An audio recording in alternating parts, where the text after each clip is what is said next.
जन्मादस्य यतोऽन्वयादिरच्चार्थेषु भिज्ञसवराट् तेने ब्रह्महृदयम् आदिकवयम् मुह्यन्ति यत्र सूरयः तेजो वारिमृदाम् यथा विनिमयो यत्र त्रिसर्गो मृषा धामना स्वेन सदा निरस्तकुहकम् सत्यं परं धीमहि। आज का जो विषय है कि पुराण क्या है, पुराणों की रचना कैसे हुई, कितने पुराण हैं, पुराणों में श्लोकों की संख्या कितनी है, बस आज का यह हमारा विषय रहेगा। पुराण शब्द को अगर हम शाब्दिक अर्थ में संधि विच्छेद कर लें तो इसका संधि विच्छेद पूरा जमा अण, पूरा पुरातन को कहते हैं, अण कहने को कहते हैं कि जिसमें पुरातन व्यवस्था, पुरातन इतिहास कहा जाए वो पुराण है। महर्षि बादरायण ऋषि द्वारा ये रचित 18 मुख्य महापुराण हैं जो सृष्टि, देवताओं, ऋषियों और धर्म का वर्णन करते हैं। पुराण का एक अर्थ बीता हुआ भी समझ सकते हैं। इतिहास इन महापुराणों में ऋषि वेदरायण, जिनको सभी लोग वेद व्यास के रूप में जानते हैं, उनकी ही कृपा से पुराणों की रचना हुई। ये बहुत बड़ा विस्तार की चर्चा है, इसमें हम नहीं जाएंगे। तो केवल ये आपको जानकारी दें कि इतिहास, पुराणों का जो लेखन है वह एक विस्तृत रूप से एक विशेष व्यवस्था का योग बना करके वेद व्यास जी ने लिखा। और इस इतिहास पुराणों का ये जो महाग्रंथ जो है, इसमें 18 भागों में बांटा। और पुराणों का सीधा अर्थ है कि वेद बहुत जटिल है, सबकी समझ से परे है। उपनिषद है वो उससे ज्यादा जटिल है। उपनिषदों के बाद ब्रह्मसूत्र है, वह इससे और ज्यादा जटिल है। तो इसलिए बादरायण ऋषि ने जो है इसे बड़ा सरल ढंग से आम जनमानस तक पहुंचाने के लिए उन्हीं वेदों का एक स्वरूप कथाओं और कहानियों के रूप में प्रस्तुत किया। धर्म पर चलने के लिए महर्षि वेद व्यास जी ने ऐसी कहानियों का, ऐसे प्रसंगों का इसमें समावेश किया ताकि बहुत सरल तरह से जनमानस समझ जाए कि वेद क्या है, जीव क्या है, ब्रह्म क्या है। तो इन सभी महापुराणों के उस लेखन के बाद भगवान वेद व्यास ने यही आखिरी अपना मन बनाए रखा कि जो मैं लिख रहा हूं इसे साधारण से साधारण जीव भी समझ सके। इसमें अवतारों की कथा कही है महाराज। अवतार भी अवतरण शब्द से निकला, जिसको ऊपर से नीचे उतरना उसको अवतरण कहते हैं। तो भगवान के अवतारों की कथा है महाराज। तो इसमें 24 अवतारों की कथा है।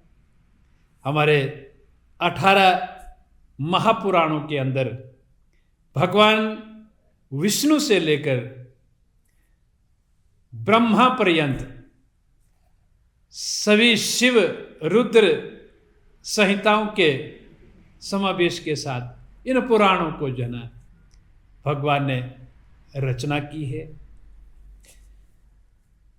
18 महापुराणों में जो ब्रह्म पुराण है उसे जना आदि पुराण कहा जा रहा है। तो इसमें वेद व्यास जी ने ब्रह्म के बारे लिखा कि ब्रह्म क्या है, ईश्वर क्या है, वह कैसे जन्म लेता है, कैसे जीव जन्म के साथ अपने योग को प्राप्त करता है, ये सभी इस ब्रह्म पुराण के अंदर है। और इसी योग के पहले योग में भगवान बादरायण ऋषि ने विष्णु पुराण की रचना की। और इस ब्रह्म पुराण के बाद जो विष्णु पुराण है उसमें भगवान विष्णु के 23,000 श्लोकों में महाराज वर्णन किया है। और दूसरे नारदीय जो पुराण है उसमें देव ऋषि नारद द्वारा भगवान की आराधना, ज्योतिष, कर्मकांड, अनेक विद्याओं का वर्णन जो है नारद पुराण में है। इसमें 25,000 श्लोक हैं। और हमारा जो पद्म पुराण है इसमें 55,000 श्लोक हैं। पद्म मुख्य शाब्दिक रूप में जनक कमल को कहते हैं। कमल से ब्रह्मा जी की उत्पत्ति हुई है, विष्णु नाभि कमल से। उसमें जना ब्रह्मा के जन्म की कथा है। ब्रह्मा के बाद जना दूसरे देवताओं के अवतरण और ऋषियों की बड़ी सुंदर व्याख्या है। गरुड़ पुराण है महाराज, उसमें 19,000 श्लोक हैं। गरुड़ पुराण भी बड़ा महत्वपूर्ण पुराण है। ऐसा गरुड़ पुराण में आया है कि जो गरुड़ पुराण का श्रवण करता है उसे मुक्ति प्रदान हो जाती है। इसलिए हमारे सनातन धर्म के अंदर ये एक व्यवस्था है कि जिस घर पर किसी जीव की मृत्यु हो जाए, कोई मानव जन संसार छोड़ जाए, तो गरुड़ पुराण जरूर सुनाते हैं। गरुड़ पुराण में 19,000 श्लोक हैं। और बराह भगवान ने अवतार लिया, विष्णु जी ने, जिसे पृथ्वी को समुद्र से बाहर लेके आए। और 24,000 श्लोकों का ये बहुत बड़ा महाकाव्य है। भागवत महापुराण है, जिसको जना पुराणों का तिलक कहा गया है, पुराणों की ध्वजा कहा गया है। क्योंकि सभी पुराण जना लगभग वेद व्यास जी द्वारा रचित है। 1-2 पुराण है जिनके लिए भगवान विष्णु ने या एक ऋषियों और अग्नि के द्वारा जना प्रमाणित किया गया था। तो इसमें विशेष बात क्या है? क्योंकि श्रीमद् भागवत महापुराण में एक विशेष बात यह है कि इसमें जो कुछ भी निरूपण किया गया है वो वेद से लिया गया है। मैंने पहले ही श्लोक में आपको भागवत का ये श्लोक सुनाया, जन्मादस्य यतो अनुव्याधिरत चार्थेषु भिज्ञ सवराट। क्योंकि जो भागवत महापुराण का जो शुभारंभ है वह वेद व्यास जी ने जना ब्रह्म सूत्र से शुरू किया, दूसरा जो ब्रह्म सूत्र है।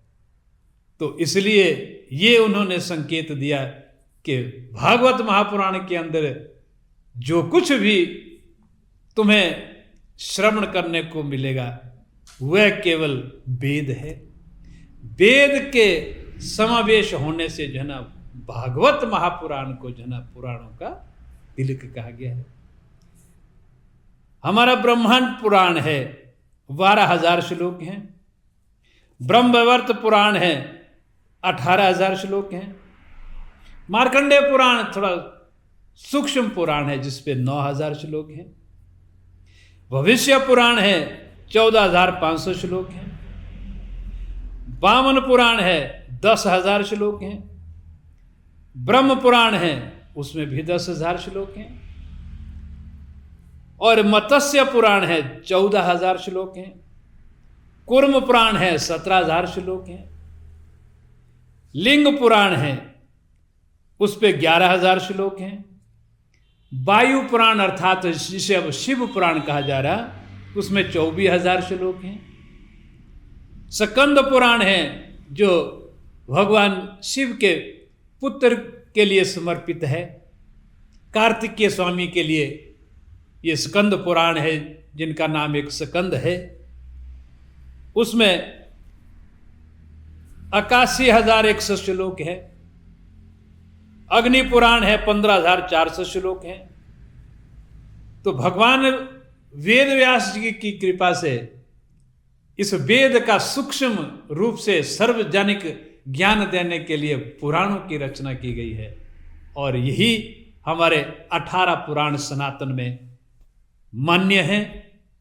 उपपुराण तो बहुत हैं, और अब तो कई ऐसे लोग हैं जो जना इधर उधर से कुछ इकट्ठे करके बातें पुराणों की, उसे एक नया पुराण बनाने की कोशिश कर रहे हैं। परंतु वेद व्यास जी की कृपा से जिन पुराणों का रचना हुई है वह केवल 18 है। उनका हमने आपको बहुत सूक्ष्म तरह से जना, बहुत छोटी वृत्ति में जना, उसका तुम्हें पूरा वर्णन सुनाया।